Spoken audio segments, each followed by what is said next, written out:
A lot of people wonder, when's the right time to get tested? Should you get an STD test right away, or is it better to wait?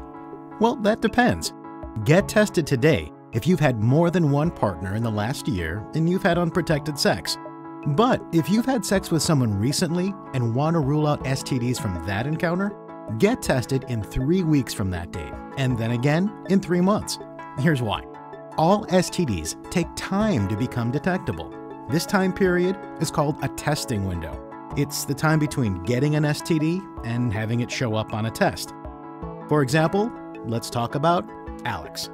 On Saturday, Alex had sex with somebody and he didn't use a condom.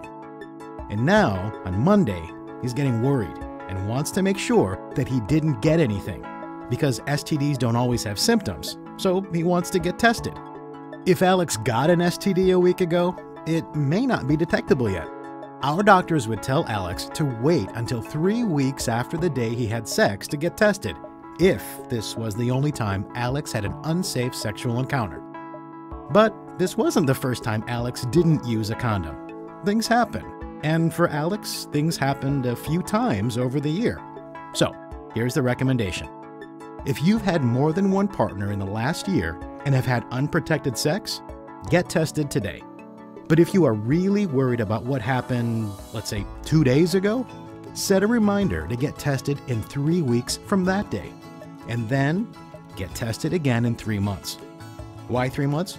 Well, STDs like HIV and herpes take a longer time to develop, so you want to make sure you don't get what's called a false negative. This can happen if you get tested before the infection is detectable. So by waiting 3 weeks and then testing again in 3 months, you'll increase the likelihood that you can pick up everything at the right time. Thanks for listening, and we wish you the best of health.